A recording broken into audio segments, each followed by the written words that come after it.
नमस्कार, स्वागत है आपका देश देशांतर में। मैं हूं अमृता राय।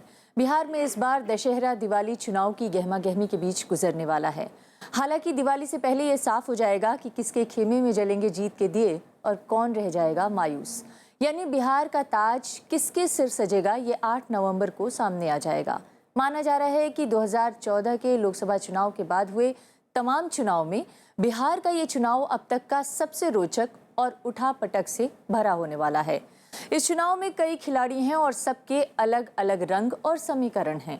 नीतीश और लालू यादव के गठबंधन का मुकाबला बीजेपी के पासवान और मांझी आदि गठबंधन से है और इसमें एक और खिलाड़ी वाम गठबंधन भी है।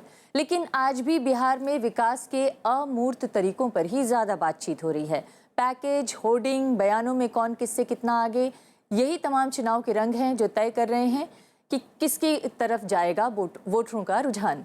रोजी रोटी और अच्छे दिन की ख्वाहिश इस बात पर सिमट कर रह गई है कि जाति के आधार पर कौन कितना प्रभावी है।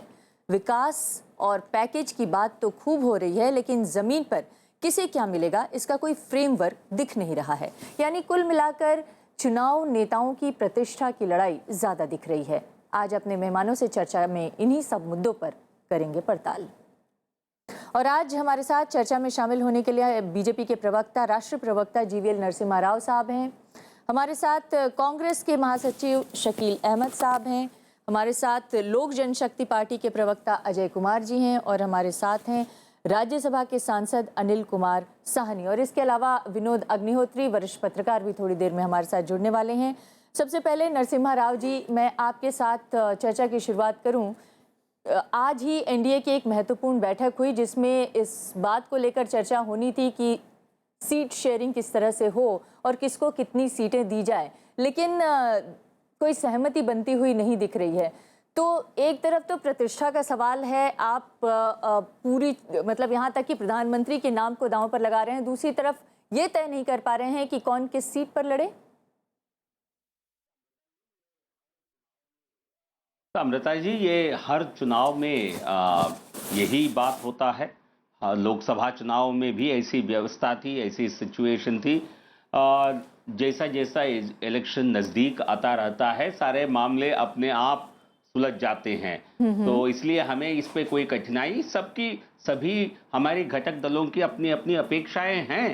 ये बिल्कुल है, भारतीय जनता पार्टी की अपनी अपेक्षाएं हैं। सारे इन विषयों पर सभी मिल बैठकर इस पे एक निर्णय करेंगे। मुझे इसमें किसी प्रकार की कठिनाई सामने नहीं दिखता है। और आप देखें, हिस्ट्री, चुनाव इतिहास देखें तो हर चुनाव में लगभग ऐसे ही स्थिति बनती है। चुनाव की घोषणा हो जाता है, नोटिफिकेशन के समय तक सब परिस्थिति ठीक हो जाती है। तो इसलिए हमें इसमें कोई चैलेंज नजर नहीं आता। आपको कोई चैलेंज नजर नहीं आता है, लेकिन आप जेडीयू के प्रतिनिधि हैं। क्या आपको लगता है कि इस तरह का चैलेंज आप लोग के लिए फायदेमंद साबित हो सकता है, जहां बीजेपी में मतलब बीजेपी के घटक दल एक दूसरे के साथ आपस में भिड़े हुए हैं? देखिए, उनका जो घटक दल है आपस में भिड़े हुए हैं, उस सीट का बंटवारा उनका आपसी मामला है। जहाँ तक हम लोगों का है, हम लोगों का तो पहले से ही अपना हम लोग बंटवारा कर चुके हैं। और आने वाले जो चुनाव में जनता जिसको वोट देगी, तो सीट बंटवारा करके आपस में वो लोग कैसे चलेंगे। अभी तक उनका कोई नेता अभी तक नहीं बन पाया है। अभी तक कुछ नेता की घोषणा नहीं की है कि वहाँ का मुख्यमंत्री कौन होगा, अगला मुख्यमंत्री। तो प्रधानमंत्री शायद लगता है कि वहाँ जाके मुख्यमंत्री बनेंगे, वो अपने नाम पर वोट मांगने के लिए कर रहे हैं। जीवीएल साहब, जिस तरह से आप अनिल जी प्रधानमंत्री के ऊपर सवाल उठा रहे हैं, क्या हम ये माने कि ये प्रधानमंत्री जी का ओवर कॉन्फिडेंस है, मतलब आत्मविश्वास है, या फिर बीजेपी की कमजोरी है कि प्रधानमंत्री के बिना वो चुनाव नहीं लड़ सकती? अब देखिए, जब हमारी ताकत को आप कमजोर कैसे कह सकते हैं, मुझे इसकी कोई समझ नहीं है। और बिहार में पहली बार नहीं हो रहा है कि हमारे विरोधी दल को बिल्कुल लगता है कोई कैंडिडेट की घोषणा होगी तो हमारे लिए चुनाव और आसान हो सकता है इस तरह की उनके आकलन हो। झारखंड में, बिहार के बिल्कुल सटा हुआ राज्य है, वहां हमने कोई मुख्यमंत्री की घोषणा नहीं किया है, फिर भी हम वहां सरकार बनाए। हरियाणा और महाराष्ट्र जैसे बड़े बड़े राज्यों में हमने बिना कोई मुख्यमंत्री उम्मीदवार के हम चुनाव लड़े और बखूबी जीते हैं। तो इसलिए हमें हम राजनीति और अपनी रणनीति है और वो हमारे फायदा को ध्यान में रखे हुए हम करते हैं, ना कि हमारे विरोधी दल को क्या सूट करता है वो हमारे लिए कोई मायने नहीं रखता है। तो हमें ये स्ट्रैटेजी बिल्कुल काम आई, रंग लाई हमारे लिए, तो हम इसी स्ट्रैटेजी को अपनाने की विचार कर रहे हैं। तो इसलिए पर सहयोगी दल, आपके सहयोगी दल कितने सहमत हैं और अपने लिए क्या अपॉर्चुनिटी देखते हैं? जी नहीं, मैं बिल्कुल नरसिम्हा राव जी की बात से सहमत हूं कि हमारे गठबंधन में कहीं भी किसी तरह का कोई विवाद, कोई विराम नहीं है। हमारा सिर्फ एक लक्ष्य है, जंगल राज की समाप्ति, और उसके लिए पूरा एनडीए गठबंधन पूरे जोर शोर से तैयारी करके बैठा है कि इनको बिहार से नहीं हिंदुस्तान से हम खदेड़ने वाले हैं। लेकिन अभी तो बिहार में जो तस्वीर दिख रही है उसमें मांझी और पासवान जी के बीच जिस तरह के तल्ख बयान आ रहे थे बीच में, जो हमारे नेता की बात कर रहे हैं, अगर मैं इतिहास और भूगोल की चर्चा करूं तो अभी वो बयान बहुत धूमिल नहीं पड़ा है। जब लालू जी यह कहते थे कि विष पीना भी पड़ेगा, तो मैं इस एनडीए गठबंधन को रोकने के लिए किन परिस्थितियों में लालू जी ने नीतीश जी को नेता माना है यह पूरा देश जानता है, मुझे बताने की आवश्यकता नहीं है इसकी। और यह गठबंधन का भी हाल आपने देखा कि अभी गाड़ी 2 कदम चली नहीं थी कि एक चक्का अलग हो चुका है, और अभी कितने चक्के अलग होंगे, अभी सीट बंटवारा होने दीजिए। वो सीट बंटवारे के और गठबंधन के बारे में मैं आपसे सवाल पूछूंगी, लेकिन इस सवाल का जवाब शकील अहमद साहब आपके पास क्या है, जो अजय कुमार जी उठा रहे हैं कि अभी तो गाड़ी आगे भी नहीं बढ़ी कि चक्के निकलने शुरू हो गए और समाजवादी पार्टी निकलकर न सिर्फ बाहर चली गई बल्कि विरोध में इस तरह की बयानबाजी करने लगी कि जेडीयू के सांप्रदायिक चरित्र पर सवाल उठा रही है, धर्मनिरपेक्ष चरित्र पर सवाल उठा रही है। नहीं, देखिए, अगर मुलायम सिंह यादव जी और एनसीपी भी हम लोगों के साथ रहती तो वो अच्छा होता। और एक बात सही है कि सांप्रदायिक शक्तियों के विरुद्ध ये गठबंधन हुआ है। कोई पार्टी मजबूती अगर समझती है अपनी तो अकेले चुनाव लड़ती है। बिहार की आज ऐसी स्थिति है कि कोई पार्टी भी अपने को मजबूत नहीं समझ रही है। कांग्रेस, जेडीयू, आरजेडी ये भी मिलकर लड़ रहे हैं एक तरफ से, और दूसरी तरफ से भारतीय जनता पार्टी तो वो रामविलास जी के साथ, मांझी जी के साथ, उसके बाद कुशवाहा जी के साथ, कई लोगों के साथ मिलके, पप्पू यादव पीछे से हैं, और कौन लोग हैं। तो ये बात सही है कि बिहार की जो राजनीतिक परिस्थिति है, कोई पार्टी अकेले इतनी मजबूत नहीं है। और हमारी पार्टी में मुलायम सिंह यादव जी और इसमें हमारे गठबंधन में रहते तो अच्छा होता, धर्मनिरपेक्ष मतों का बंटवारा नहीं होता। लेकिन उनका फैसला है, अलग पार्टी है, उसमें हम लोग कुछ नहीं कर सकते हैं। उनका जनता परिवार में सहयोग बना नहीं बना ये वो जानेंगे। लेकिन एक बात जो आप कह रहे हैं, ये एनडीए में मुझको लगता है कि सुधर जाएगा मामला, इसलिए कि रामविलास जी और जो कुशवाहा जी हैं ये भारत सरकार में मंत्री हैं। भारत सरकार में भारतीय जनता पार्टी को इतनी सीट है कि इन लोगों को रखना उनकी मजबूरी नहीं है। उनका महत्व बिहार चुनाव तक ही है। बिहार चुनाव में अगर कोई गड़बड़ी हुई उन दोनों पार्टियों से तो ये दोनों सज्जन मंत्रिमंडल से बाहर हो जाएंगे। इसलिए इनकी मजबूरी है कि ये वो बात जो कहें, जो कुशवाहा जी ने कहा है। आज बड़ा बेचारगी का बयान दिया है कुशवाहा जी ने कि जो भारतीय जनता पार्टी कहेगी हम उसको मान लेंगे। रामविलास जी भी कुछ इसी तरह का बयान देने वाले हैं कि जो भारतीय जनता पार्टी कहेगी हम मान लेंगे। और मांझी जी बेचारे के साथ 10-12 एमएलए हैं जो बीजेपी का टिकट किसी न किसी तरह चाहते हैं, इसलिए उन पर मुस्तैद हैं। नीतीश जी से और लालू जी से उनके संबंध अच्छे नहीं है, कांग्रेस से संबंध अच्छे नहीं है। तो इसलिए ये एनडीए का मामला सुधर जाएगा, दिल से नहीं सुधरे, ब्लैकमेलिंग से ही सुधरे, लेकिन सुधर जाएगा लगता है। इसलिए कि रामविलास जी और कुशवाहा जी नहीं मानेंगे तो बिहार चुनाव के बाद उनको मंत्रिमंडल से बाहर कर दिया जाएगा, ये सारे लोग जानते हैं। तो वो अपना भी लिमिटेशन समझते हैं। इसलिए हमारे यहाँ तो ये बात तो ठीक है कि वो अपना लिमिटेशन समझते हैं और उस हिसाब से गठबंधन में अपने लिए जगह और अपनी स्थिति महसूस करते हैं। लेकिन सवाल ये है कि आपके गठबंधन की क्या स्थिति है? क्या आपका गठबंधन कॉन्फिडेंट है? आज आप लोग उस आत्मविश्वास में हैं कि इस गठबंधन का मुकाबला कर पाएंगे? देखिए, बिल्कुल कर पाएंगे। आपको मैं मिसाल देता हूं, कांग्रेस, लालू यादव जी और रामविलास पासवान जी मिल के लड़े थे 2004 का लोकसभा का चुनाव।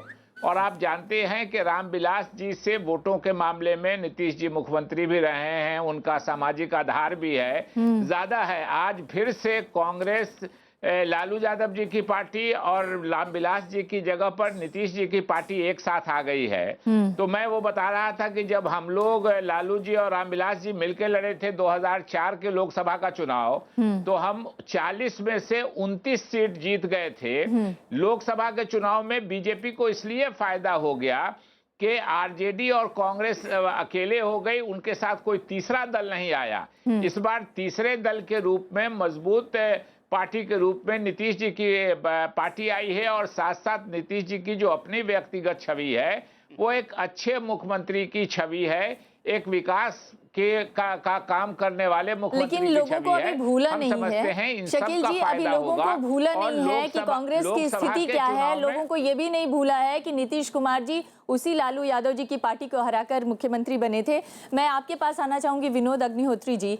अभी हम दो गठबंधनों के बारे में बात कर रहे हैं। एक तीसरे लोग नहीं भूले हैं कि भाजपा के जो आज सीटें हैं, भाजपा की जो सीटें हैं, वो नीतीश कुमार जी के अलायंस में भाजपा को सीटें आई थी, ये बात भी नहीं भूलनी चाहिए। और लेकिन ये बात भी नहीं भूलनी चाहिए कि 2014 में जब दोनों ने अलग अलग चुनाव लड़ा तब क्या स्थिति रही, ये भी नहीं भूलना चाहिए। फिलहाल हम अग्निहोत्री जी आपके पास आना चाहते हैं। साथ आए हैं, इसीलिए हम तीनों साथ आए हैं कि चलिए 2014 ये अब तो ज्यादा दिन नहीं रह गए, चुनाव में साबित हो जाएगा। हम चर्चा में आगे भी बात करेंगे आपसे। अग्निहोत्री जी, मुलायम सिंह यादव ने जिस तरह से अलग होके एक अलग तरीके से चुनाव लड़ने का ऐलान किया और स्प्लिट हुए, क्या उस स्प्लिट का कोई मानसिक असर जो कांग्रेस लेड या जेडीयू लेड जो गठबंधन है उसके ऊपर पड़ता हुआ देख रहे हैं क्या आप? देखिए, वो असर मीडिया में रहेगा। बाकी जो बिहार का वोटर है वो उसको तय करना है इन्हीं दोनों गठबंधनों के बीच में। भाजपा नेतृत्व का जो एनडीए और नीतीश कुमार के नेतृत्व में जो आरजेडी और कांग्रेस और जेडीयू गठबंधन है, बिहार के वोटर को इनके बीच में ही तय करना है। बाकी हम आप चर्चा करते रहेंगे मुलायम सिंह जी के गठबंधन के बारे में, कम्युनिस्ट पार्टियों के गठबंधन के बारे में, और फिर उसमें जो क्या खिचड़ी पकेगी। थोड़ा बहुत तो देखिए 200-400 500 1000 वोट तो इधर उधर होते ही हैं। वो तो निर्दलीय भी लड़ते हैं तब भी उनको वोट मिलता है। और लेफ्ट के साथ जाने की कोशिश कर रही है, तो क्या अगर ये सब मिल जाए तो कोई असर पड़ सकता है? अगर लेफ्ट अगर मुलायम सिंह जी के साथ जाता है तो लेफ्ट का एक अपना वहां आधार है बिहार में, कुछ पट्टियों में सीपीआई का, सीपीआई-एमएल का सबसे ज्यादा सीपीआई-एमएल का आधार है, उसका सीपीआई का, फिर थोड़ा बहुत सीपीएम का। तो उनका अपना एक जातिगत आधार है और दलितों में ज्यादा है। वो दुधारी तलवार है, वो नुकसान इधर भी कर सकता है उधर भी कर सकता है। उसको लेके हम ये नहीं कह सकते कि वो खाली जेडीयू और आरजेडी को ही नुकसान करेगा या एनडीए को ही नुकसान करेगा, वो कहीं दोनों को कर सकता है। तो वो एक जरूर फैक्टर है। मुलायम सिंह जी के जहां तक बात, देखिए लालू जी का असर उत्तर प्रदेश में नहीं पड़ता है, मुलायम सिंह जी का असर बिहार में नहीं पड़ता। ये कई चुनावों में हम लोग देख चुके हैं। और ये राजनीति जो जातिगत समीकरणों की होती है, उत्तर प्रदेश में, पश्चिमी उत्तर प्रदेश में चौधरी चरण सिंह और अजीत सिंह का इलाका था, तब पड़ता था, देवीलाल जी का नहीं पड़ता था, और देवीलाल जी के इलाके में अजीत सिंह का असर नहीं पड़ता था। चौधरी साहब की पत्नी रोहतक से चुनाव हार गई थी, उनकी मृत्यु के बाद उनके खिलाफ जो जीता था लोकसभा का, उसका नाम भी किसी को नहीं पता होगा। तो ये क्षेत्रीय अस्मिता का और क्षेत्रीय जो जनाधार होता है जिन नेताओं का, उन पर बहुत ज्यादा असर नहीं पड़ता है। ये सही है कि ज्यादा असर क्षेत्रीय भावनाओं का नहीं पड़ता है। मतलब अगर कोई उत्तर प्रदेश का नेता है तो हो सकता है बिहार पर उसका असर ना पड़े।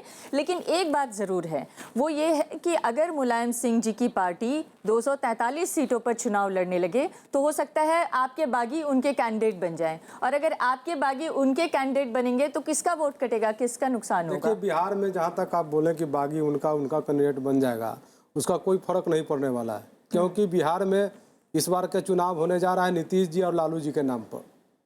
और नीतीश जी, लालू जी ने जो काम किया है, लालू जी ने बोलने का अधिकार दिया है, वहीं गरीबों को, शोषित उपेक्षितों को, अति पिछड़ों को सत्ता में अधिकार देने का काम अगर किसी ने किया है तो नीतीश कुमार जी किए हैं।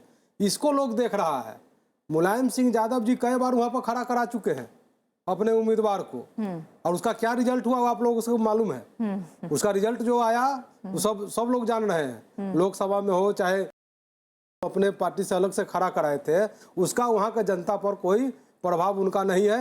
अगर हम लोगों के साथ में रहते तो एक अच्छा हवा बनता, एक अच्छा माहौल बनता, मगर हम जब तो वही मन ही पूछ बना रहे थे लिया कि वो हवा ही बदलने लगी है ना, वो बिगड़ने लगी है। आप कुछ कहना मेरा- चाहते हैं? हवा मेरा बिगड़ने- JDU के साथी बदलने से नहीं लगा। सिर्फ एक सवाल है हाँ। कि अगर मुलायम सिंह बिहार में इतने ही अपरिहार्य हैं, इतने ही महत्वपूर्ण नहीं है, तो जब आपने क्यों महागठबंधन बनाया था, क्यों उसमें एनसीपी को रखा था, क्यों वाम दलों को रखने की बात कर? जब हो गया तब तो आपने बहुत नगाड़ा पीटा, ढोल पीटा, महागठबंधन महागठबंधन, महाविजय महाविजय, और आज जब चक्का बाहर निकल गया तो बजाय आप अपने अंदर झांकें और अपने साथियों को इकट्ठा करें, आप कह रहे हैं he is not important, he is irrelevant. Then why you have gone and begged to him? चलिए, He has not come to Bihar. एक नहीं, बात आप तो- जो ही कह रहे हो वैसा थोड़ी है। हाँ। हम लोगों ने जो इसका माहौल जो बना था, हाँ। वो माहौल जो आप जो उसका बोल रहे हैं, फायदा उठा लिया। फायदा- माहौल का फायदा फायदा का- उठा लिया, इसलिए उनकी फायदा जरूरत उठाया नहीं। तो ये सेकुलर सारा को एक गेम जो जगह है करने माहौल का का जो भी शकील साहब बोल रहे थे, शकील साहब- उसको एक जगह आने का हम लोग प्रयास किए थे। अब वो शकील प्रयास साहब, में सफलता नहीं हुई। लेकिन कम से कम ये कहा जा सकता है कि अगर मुलायम सिंह जी इधर से स्प्लिट हुए तो उधर से ओवैसी के बारे में माना जा रहा है कि किसी तरह से समझौता हो गया है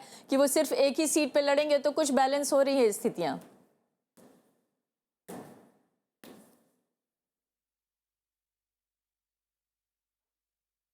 शकील साहब, क्या सुन पा रहे हैं आप मुझे? लगता है शकील हाँ, साहब मुझसे तक आपने हमारी आवाज पूछा। नहीं पहुंच रही है। जी नहीं, मुझसे आपने पूछा क्या? हाँ हाँ, हमने ये सुना है कि आपने ओवैसी जी ओवैसी को ये साहब के मना बारे लिया में गया है कि पूछा। वो सिर्फ एक ही सीट पर चुनाव लड़ें। अगर उनकी पार्टी सिर्फ एक ही सीट पर चुनाव लड़ती है तो मुलायम के छिटकने का हो सकता है थोड़ा कम असर पड़े आप लोगों के गठबंधन पे। नहीं, देखिए, ओवैसी जी से हमारी पार्टी का कोई ताल्लुक नहीं है। ओवैसी जी हमारी पार्टी से बहुत पहले अलग हो गए, हमारे अलायंस से। और ओवैसी जी की अपनी मर्जी है, वो एक सीट पे खड़ा करें, 10 सीट पे खड़ा करें, 243 सीट पे लेकिन खड़ा हम करें। जानते हैं कि अपनी चुनाव अलग में पार्टी है। पक्ष और विपक्ष ये बात दोनों सही के है कि समीकरणों को ध्यान में रखकर ही आगे बढ़ा जाता है, ओवैसी जी सर। को- हाँ, इसीलिए मैं कह रहा हूं, मेरी बात पूरी होने दीजिए। ये बात सही है कि अगर ओवैसी जी के खड़े होने से जो उनके पॉलिटिक्स का रुख है, अगर हर कंस्टिट्यूएंसी में 200 वोट से 500 वोट भी कटेगा, हाँ। तो वो सेकुलर वोटों का बंटवारा होगा, जिससे ओवैसी जी को तो जाती फायदा नहीं होगा, लेकिन ओवैसी जी जिसके खिलाफ सबसे ज्यादा बोलते हैं उन लोगों को फायदा हो जाएगा। तो ये मुल्क के अवाम है जिसके बारे में वो हमदर्दी का दावा करते हैं, उनको अंदाजा हो जाएगा कि ये बोलते क्या हैं, करते क्या हैं। इसलिए अच्छा है कि उनको समझ में हकीकत आई है और उन्होंने फैसला किया है। लेकिन जहां तक समझौते की कोई बात है या किसी अलायंस की बात है, ओवैसी साहब की पार्टी से कांग्रेस का कोई समझौता नहीं है। हमारा समझौता था, वो टूट गया आज से 5 साल 6 साल पहले। ठीक है, लेकिन ओवरऑल अगर हम देखें विनोद अग्निहोत्री जी, तो ये चुनाव का करैक्टर किस तरह का दिख रहा है, किधर जाती हुई दिख रही हैं पार्टियां, और क्या आपको समझ में आ रहा है अभी शुरुआती दौर में? देखिए, चुनाव जो है बिहार का बहुत महत्वपूर्ण है। वैसे तो हर चुनाव महत्वपूर्ण होता है, लेकिन ये चुनाव कुछ इसलिए ज्यादा महत्वपूर्ण हो गया है कि लोकसभा चुनाव के बाद जो नरेंद्र मोदी जी की लोकप्रियता का जो ग्राफ था, वो लगातार महाराष्ट्र के चुनाव में, जम्मू कश्मीर के चुनाव में, हरियाणा के चुनाव में, झारखंड के चुनाव में सामने आया, लेकिन दिल्ली में आगे रुक गया। जब दिल्ली में रुक गया तो निश्चित रूप से बीजेपी को भी अपनी स्ट्रेटजी में कोर्स करेक्शन करना पड़ा। अगर दिल्ली में बीजेपी जीत जाती तो आप मान लीजिए कि बिहार में एनडीए नहीं, बीजेपी लड़ रही होती चुनाव, और इनको जो है संतोष करना पड़ता रामविलास जी की पार्टी को, उपेंद्र जी की पार्टी को, जो बीजेपी का अभी भी करना पड़ेगा। लेकिन बीजेपी ने कोर्स करेक्शन किया और उन्होंने एक तो नेता लाने वाली स्ट्रेटजी अपनी बदली, जो चूंकि 4 राज्यों में बिना नेता के चुनाव जीते, मोदी जी के नाम पर जीते। दिल्ली में किरण बेदी जी को लाए, वो फेल हो गया फार्मूला। तो इस बार फिर वो मोदी जी की लोकप्रियता के और काम के आधार पर वोट मांग रहे हैं एक तरफ। दूसरी तरफ महागठबंधन में नीतीश कुमार नेता है, तो गवर्नेंस और डेवलपमेंट का मुद्दा मोदी जी का भी है, गवर्नेंस और डेवलपमेंट का मुद्दा नीतीश कुमार का भी है। ये दोनों मुद्दे एक दूसरे को काट रहे हैं। अब दूसरा मुद्दा आता है जाति समीकरणों का। जाति समीकरणों में लालू जी का vote bank, MY combination, Nitish ji का EBC वोट बैंक, ये इनकी ताकत बन रही है। वहीं भारतीय जनता पार्टी का अपना सवर्ण वोट बैंक, इसके अलावा जो नौजवानों में एक मोदी जी की अपील है वो, और तीसरा जो EBC में और महादलितों में सेंध लगाने की कोशिश की जा रही है उपेंद्र कुशवाहा जी और मांझी जी के जरिए, वो तो ये जाति समीकरणों का जो है टकराव है। तीसरा एक मुद्दा जो नीतीश कुमार जी ने उछाला है बिहार स्वाभिमान का, लालू जी और नीतीश जी ने बिहारी अस्मिता का, ये वो प्रयोग है जो मोदी जी गुजरात में करते थे। वो गुजराती अस्मिता का सवाल उठा के कांग्रेस को कटघरे में खड़ा करते थे। वही इस बार डीएनए वाले बयान से प्रधानमंत्री जी के नीतीश जी और लालू जी ने उसको बिहारी अस्मिता से जोड़ दिया है। अब ये कितना चलता है, ये भी एक बड़ा दिलचस्प लेकिन बात घूम फिर के वहीं आ रही है नरसिम्हा राव जी, बात घूम फिर के यहीं आ जा रही है कि बीजेपी आखिर मोदी जी को आगे करके बिहार में चुनाव क्यों लड़ना चाहती है। भले ही आप महाराष्ट्र में और हरियाणा में सफल रहे, लेकिन दिल्ली की असफलता को तो नहीं भूले होंगे। वही दोहराने वाले हैं। अमृता जी, हम विकास को आगे रख के चुनाव लड़ रहे हैं। हमारे लिए जो मेन मुद्दा इन चुनावों में व्यक्ति विशेष पे फोकस न करते हुए हम विकास की एक एजेंडा पर हम चुनाव लड़ रहे हैं। पिछले 26 साल जिस प्रकार बिहार विकास से अछूत रहा, जिस प्रकार विकास की कमी रही बिहार में पिछले 26 साल में, तो उस पर हम ज्यादा ध्यान दे रहे हैं। और जो नीतीश कुमार जी जो विकास को लेकर बड़े दावा करते हैं, वो जिस प्रकार केवल 100 सीटों पर लड़ने की जो उनकी जो निर्णय है और सभी दलों के साथ मिलकर जो लड़ने की उनका निर्णय है, ये अपने आप में ये साफ करता है, अपने आप में ये स्पष्ट कर देता है कि नीतीश कुमार जी को अपने ही क्लेम्स पर भरोसा नहीं है। दो बातें मैं आपसे पूछना चाहती हूँ जीवीएल साहब, एक तो ये कि बीजेपी कितनी सीटों पर लड़ना चाहती है, अभी ये भी स्पष्ट नहीं है, और दूसरी बात ये कि 26 सालों का तो आकलन करेगी ही बिहार की जनता, लेकिन 1.5 सालों के एनडीए के शासन का भी आकलन करेगी बिहार की जनता। क्या आप लोग ये नहीं सोच रहे हैं? नहीं, ये तो अब हम इसी देखिए, ये चुनाव विधानसभा के चुनाव है, लेकिन जनता किन किन आधारों पर, किन किन विषयों पर आकलन करती है, इसका कोई फॉर्मूला नहीं है। जनता किसी भी विषय पर आकलन कर सकती है, लेकिन मोटे तौर पर विधानसभा चुनाव में जनता जो सरकार काफी समय से जो 10 साल तक रही है, लोग अभी भी वो जंगल राज को नहीं भूले हैं जो 10 साल पहले लालू प्रसाद जी का जो राज खत्म हो गया था, लोग उसको भी नहीं भूले हैं। ये एक जंगल राज 2 के रूप में देख रहे हैं। लेकिन जिस तरह से लोकसभा चुनाव में बिहार की जनता ने आपका साथ दिया और एनडीए को 31 सीट्स आई, तकरीबन 30% वोट आए, हमें ये लगता था कि शायद एनडीए और ज्यादा मजबूत होकर उभरेगी, लेकिन आज की स्थिति जमीनी धरातल पर किस तरह की है? अग्निहोत्री जी, छोटे छोटे कमेंट्स में आप सबसे लेना चाहूंगी। नहीं, देखिए, अगर लोकसभा चुनाव की बात करें तो लोकसभा चुनाव में भी जब मोदी जी की पूरी लहर, आंधी तूफान, सुनामी सब था, तब भी अगर नीतीश कुमार जी और कांग्रेस और लालू यादव जी के वोट को आप मिला दें तो 29 सीटें बनती है जाकर के उनकी। उस दौर की मैं बात कर रहा हूँ। और लेकिन जीते हुए कैंडिडेट्स की भी बात कीजिए, 30 सीटों पर जीती थी बीजेपी। अलग बात है, मैं वोट परसेंटेज की बात कर रहा हूँ कि मतलब जो अलग लड़े थे, इस बार संयुक्त रूप से लड़ रहे हो। कांग्रेस का 7-8% कमिटेड वोट है वहां पर, वो स्प्लिंटर वोट है, जगह जगह है, और एक कंसोलिडेशन भी होता है कांग्रेस के साथ आ जाने से, जो अभी शकील भाई भी कह रहे थे। तो इसलिए चुनौती दोनों तरफ है, चुनौती भाजपा के सामने, एनडीए के सामने भी है, और चुनौती महागठबंधन के सामने भी है। एक वॉक न एनडीए के लिए है और ना ही महागठबंधन के लिए है, क्योंकि ऐसी करंट्स एंड काउंटर करंट्स टकरा रही हैं इस चुनाव में कि उनका नतीजा क्या होगा ये बड़ा दिलचस्प होगा देखना। इसलिए मुझे लगता है कहीं ना कहीं अभी टिकटों के बंटवारे के बाद और महागठबंधन में सीटों के बंटवारे के बाद तस्वीर थोड़ी और ज्यादा साफ होगी। जब इधर के बागी उधर जाएंगे, उधर के बागी इधर आएंगे, ये भी स्थिति होगी। जी, आप लोग हर तरह के समझौते करने के लिए तैयार हैं सीटों के बंटवारे पर, क्योंकि अब से पहले तक हम देख रहे थे मांझी के बीच, कभी उपेंद्र कुशवाहा जी के बीच, कभी पासवान जी के बीच लगातार एक मतलब विरोधाभासी बयान सामने आ रहे थे। क्या आप लोग अब समझौता कर चुके हैं, आप सब लोग साथ में? वो विनोद जी ठीक ही कह रहे हैं, ये जो सवाल हैं ये आपके मीडिया तक सीमित हैं। गठबंधन के बीच में कोई विवाद नहीं है। राष्ट्रीय प्रवक्ता में बैठा हूं लोक जनशक्ति पार्टी का, और ऑन रिकॉर्ड बोल रहा हूं, there is absolutely no problem. जो भी मसले हैं पार्टी के अंदर बैठ करके तय हो रहे हैं और तय हो जाएंगे, चाहे वो हमारा सवाल हो, चाहे मांझी जी का सवाल हो, चाहे उपेंद्र कुशवाहा जी का सवाल है। जब पिछली बार भी इस तरह के विवाद को जन्म दिया गया था तो राष्ट्रीय प्रवक्ता ने आकर के टीवी पे कहा था उपेंद्र कुशवाहा जी के कि ऐसा कोई सवाल नहीं है, कोई डिमांड नहीं किया गया है। तो ये खुश होने के गालिब दिल बहलाने को ये ख्याल अच्छा है। और इस गठबंधन के बारे में मैं यही कह सकता हूं कि ये नया शहर है, दोस्त बनाते रहिए, दिल मिलाते रहिए। ये तो भाई को मुबारकबाद है। अपने लिए भी सोचिए जी, बड़ा खिलाड़ी कौन है बिहार में आपकी नजर में? बड़ा खिलाड़ी हम लोगों का दल है, हम लोगों का गठबंधन है, महागठबंधन नामे पड़ा है इसको महागठबंधन।